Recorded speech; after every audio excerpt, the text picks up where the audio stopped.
سبز جنگل کا ننھا طوطا پیکو۔ گھنے اور سرسبز جنگل کے بیچوں بیچ ایک ننھا سا طوطا رہتا تھا جس کا نام پیکو تھا۔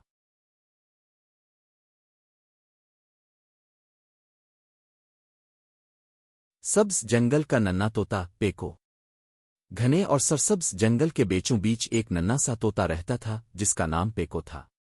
وہ آم جتنا چھوٹا تھا، اس کے سبز پروں میں سورج کی روشنی چمکتی تھی اور اس کی ننھی سی چونچ ہمیشہ چہچہاتی رہتی تھی۔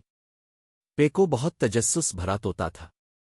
ہر صبح وہ اپنے اونچے کھجور کے درخت پر بنے گھونسلے سے باہر جھانکتا اور خوش ہو کر کہتا، آج نئی مہم کا دن ہے۔ ایک روشن صبح پیکو نے سوچا کہ کیوں نہ آج جنگل کے اس حصے کی سیر کی جائے جہاں وہ پہلے کبھی نہیں گیا تھا۔ وہ اپنے پروں کو زور سے ہلانے لگا اور درختوں کے درمیان سے پھدک پھدک کر اڑنے لگا۔ راستے میں وہ اپنے دوستوں کو آوازیں دیتا گیا۔ صبح بخیر تیکو ٹوکن۔ صبح بخیر پیکو، پیکو نے جواب دیا اور رس بھرا پھل کھانے لگا۔ ہیلو لولو چیتا۔ خبردار رہنا، لولو نے پتھر پر سستی سے لیٹے ہوئے کہا۔ جیسے جیسے پیکو جنگل میں اندر کی طرف جاتا گیا، اسے ایک عجیب سی آواز سنائی دی، پلنک پلونک پلنک۔ پیکو نے سوچا یہ کیا ہے، اور آواز کا پیچھا کرنے لگا۔ تھوڑی ہی دیر میں وہ ایک خوبصورت ندی کے کنارے پہنچا جہاں پتھر چمک رہے تھے اور مینڈک چھلانگے لگا رہے تھے۔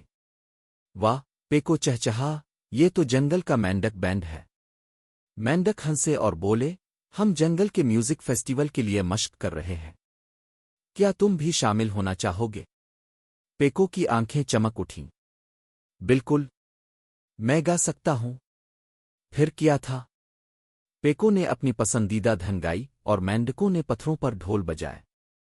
سارا جنگل موسیقی سے گونج اٹھا اور لگتا تھا جیسے درخت بھی ناچ رہے ہوں۔ اس دن کے بعد پیکو جنگل کا سب سے ننھا گلوکار بن گیا۔